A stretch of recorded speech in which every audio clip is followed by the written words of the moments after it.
Cette année est particulière car il a été demandé pour la première fois d'intégrer la dimension humaine et environnementale de votre engagement collectif dans la détermination de cette valeur de part. Depuis 40 ans, la création de Decathlon, le monde a radicalement changé. Aucun de vous ne peut ignorer les profondes transformations qui mettent en danger les équilibres environnementaux et sociaux sur lesquels reposent les fondamentaux de nos sociétés. Changement climatique, pollution atmosphérique, inflation de déchets, accroissement des inégalités.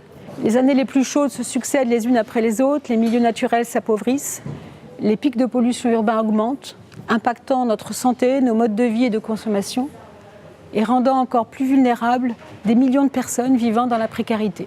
Votre mission, rendre les bienfaits du sport accessibles au plus grand nombre.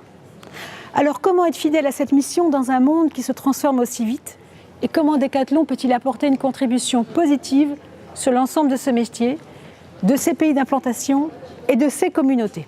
Plus de 80 000 coéquipiers sont et restent aujourd'hui engagés dans la réalisation de la mission fondatrice, dans le respect de deux valeurs essentielles, la vitalité et la responsabilité. La première traduit la volonté de l'entreprise d'être toujours en avance sur son temps. La seconde illustre le souhait de l'entreprise d'intégrer les problématiques sociales, sociétales et environnementales au cœur de sa stratégie de développement. Sur ce deuxième point, les progrès réalisés pour formaliser, mesurer, rendre compte ont été fulgurants. L'entreprise a formalisé depuis 5 ans une politique de développement durable réellement ambitieuse. Le souhait est clairement d'inscrire cette dimension de responsabilité sociale, RSE, au cœur de la stratégie de croissance de Decathlon et d'embarquer l'ensemble des parties prenantes, conjuguant ainsi rentabilité, responsabilité et durabilité.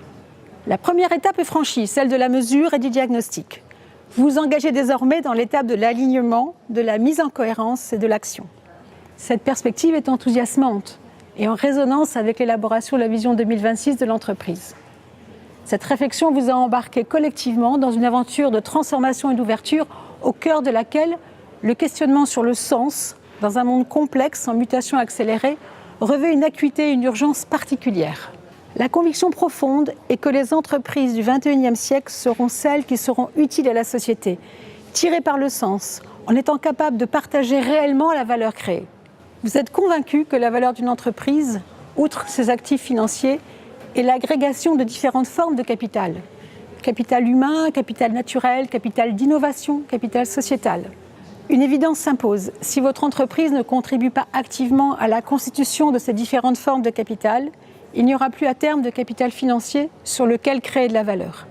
En écrivant cette page de votre histoire, vous ouvrez la voie et dans quelques années, il sera admis par la majorité des acteurs économiques que la valeur d'une entreprise ne se résume pas uniquement à sa valeur financière. La force de vos engagements sociaux et environnementaux est désormais reconnue et prise en compte. À vous de jouer, de performer et idéalement de surperformer dans cette voie.